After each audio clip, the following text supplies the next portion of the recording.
First of all, I'm Ashmit from Varanasi. I have completed my post graduation from Delhi University, and today I am listening to you from last more than 1 year.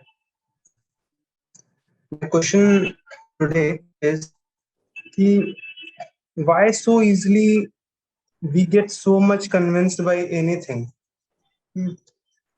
Few of my family members and friends follow things like energy healing, and other spiritual teachers just because they sound spiritually convincing, or scientifically convincing, or logically convincing. So I also want to convince them that this is not very much right. So how to prevent that? How to go with this? Your question was that people get very easily convinced by things like vibrations, energy, and many other superstitious and pseudo-scientific terms, concepts, theories. And you asked why does that happen? Am I right? Yes, sir. Right. Why does that happen, and how can we convince those people, and how can we make them more? How can we make them understand what is right, and what should be done in this See, if we can kind of understand fix? why that happens, we'll also know whether to convince, how to convince, when to convince, etc. Right? First of all, let's go into what that thing really is. You see, we do not lead lives of truth. I'll start from something that's very real, very close, very obvious, and very intimate to us. No theories, please. That's the first thing in spirituality. Start from where you already are. Begin from what you already know. Begin from something that is beyond dispute. So, if we look at ourselves, if we look at our lives, and for sure we do exist, otherwise that this conversation wouldn't have been taking place. So, it's beyond dispute that you and I exist, and those who speak to you, the ones you are referring to, they too exist in our frame of reference. How do we exist? When you look at the life of the common man, how does he exist? Does he lead a life of great sharpness, understanding, equity, depth, insight? Do we really understand anything? Forget about whether we understand what real spirituality is about. Do we understand why we move in a certain way, why we work in a particular place, why we make a certain decision, why we enroll in a particular course, why we marry a particular person, why even we are fond of a particular color or a particular trouser or t-shirt or something? We just move about in a haze, and we have become very accustomed to hazy vision and random movement, so much so that it stops bothering us after a point, and we lose the very inclination to question it. The urge to know, the very curiosity, the spirit to question is just lost. Also, after a point in life, we develop stakes in falseness. Are you getting it? Questioning then becomes dangerous. If you question, then the falseness of something you might be heavily invested in would be revealed to you, And when that falseness would be revealed to you, you will be forced to withdraw your investment, or it would be exposed that your investment has gone waste. We do not really have the courage to face that kind of a reality. Who wants to come to know that what he has invested his last 10 or 20 or 40 years in is just a wastage? So we let the false continue, prevail, and even pretend to be the truth, and that becomes our default mode of functioning. Are you getting it? So we start leading false lives altogether. It's not just that in spirituality we are mistaken. Remaining mistaken becomes our preferred mode of functioning. Our very mind, the consciousness itself becomes mistaken at its very center. And the more you stay mistaken, the more you want to remain mistaken. Because now your world is nothing but a world of your mistakes. And you are attached to your world, right? You want to proclaim that you are a man of effort and success. If you are attached to your world and your world is one of mistakes, then you are actually attached to your mistakes, your inebriation, your inner haze, your nebulous decisions, and you don't want to call yourself out. You say, let the status quo continue. Why rock the boat? Why create disturbance?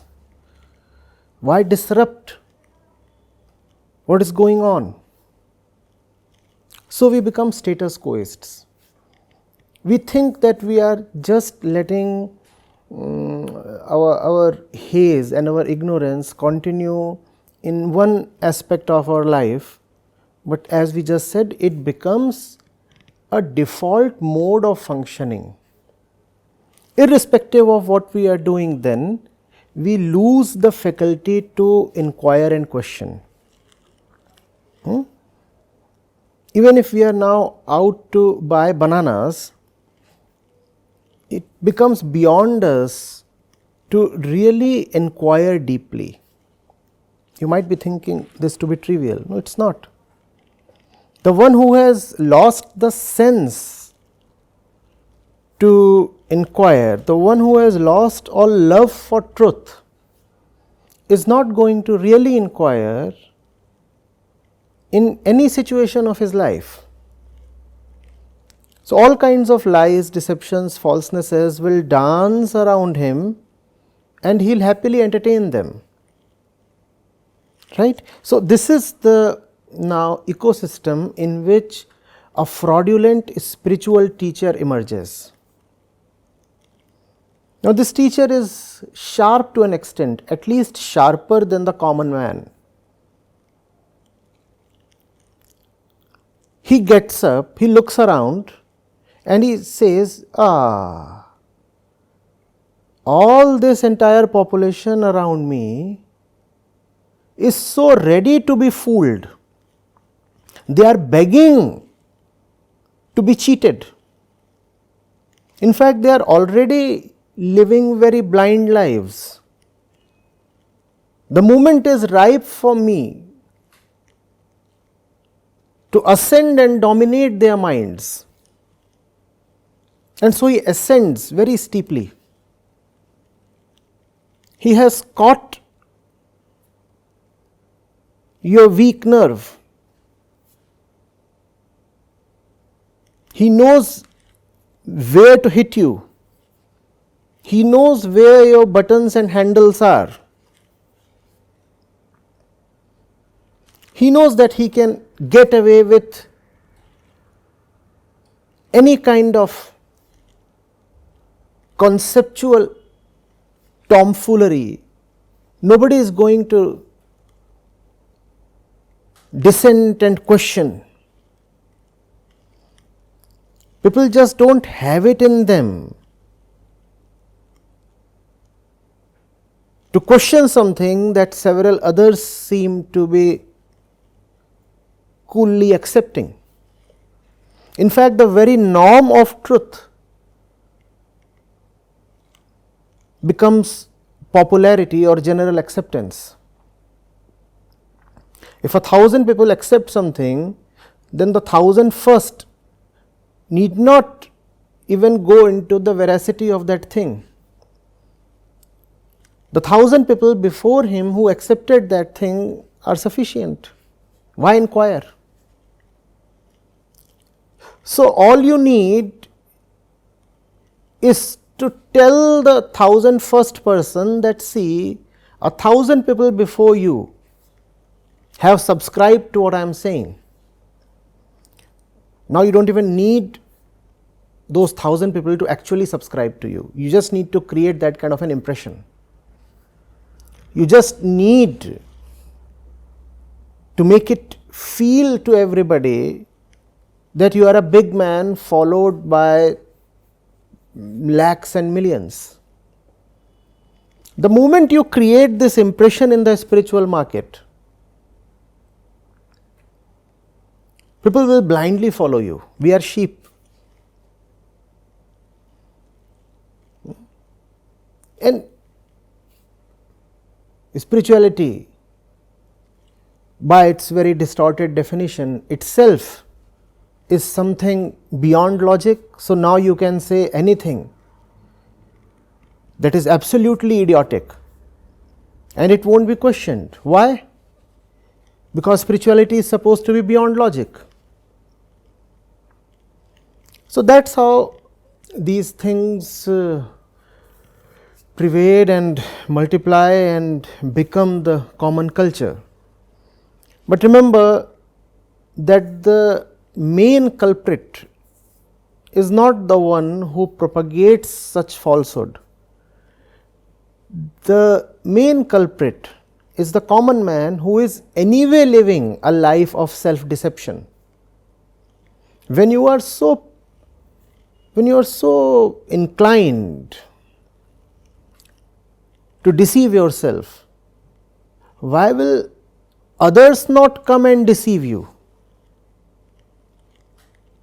The others are to be blamed later. First of all, we ourselves are to blame.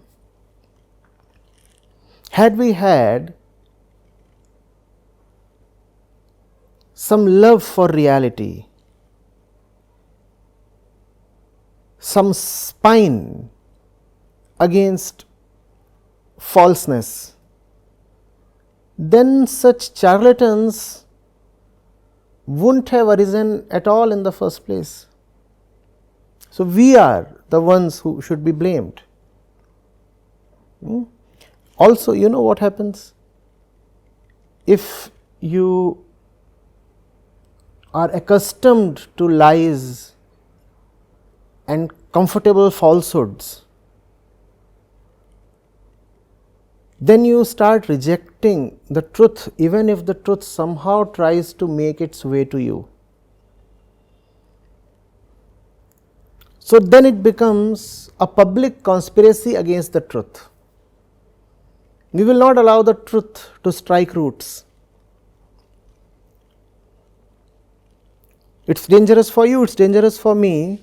So, the two of us are united in our fear against the truth.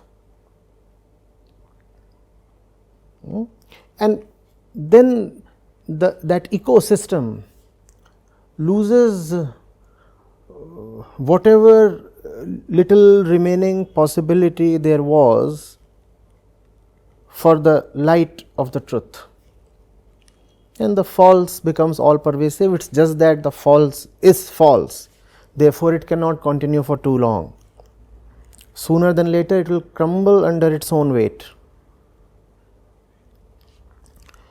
So, that is how it happens. You are with me till this point? Yes, Smith? Yes, sir. Yes, sir. All right. Pranam So Acharya ji. everyone, yeah. So I have a follow-up to Ashmit's question. So my question was, you said that even the mature people of the society are following these so-called gurus and they are blindly following them. So I wanted to ask, so what is the thing that is stopping them from? I wanted to ask, so even if we assume that the normal people of the society follow the gurus, but what about the scientists and the intellectual people? So what is the thing that is stopping them from inquiring into the thing, and are they afraid of the society, or what is the thing that is stopping them? What's your name, please? Sir, my name is Bhushan. Bhushan, we started from a point, you remember that? We said because we lead lives of falseness, so it becomes conducive for more falseness to capture us. It doesn't matter whether one is a teacher or a scientist, an explorer or a researcher. Look at how he is leading his life. What do you think? What do you think? Scientists are all inwardly very honest to themselves?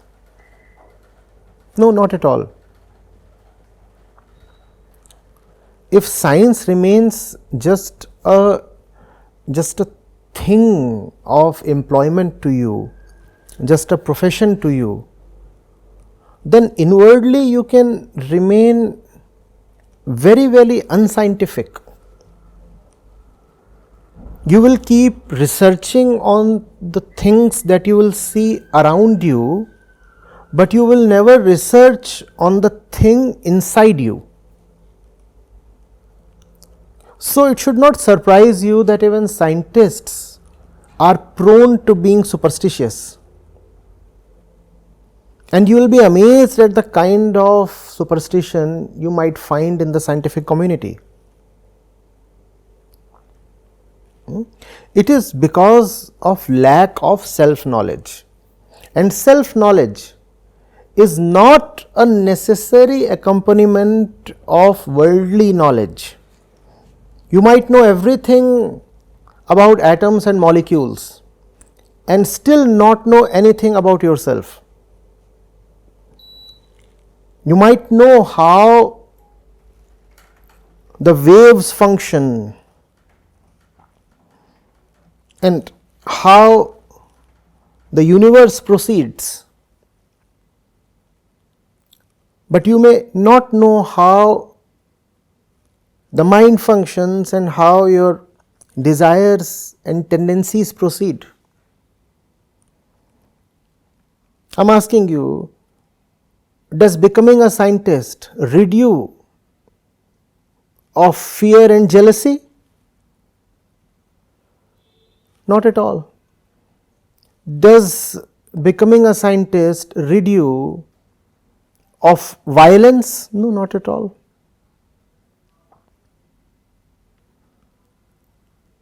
So, this is a superstition that if you are trained in science, you will be automatically liberated of superstition. Not true.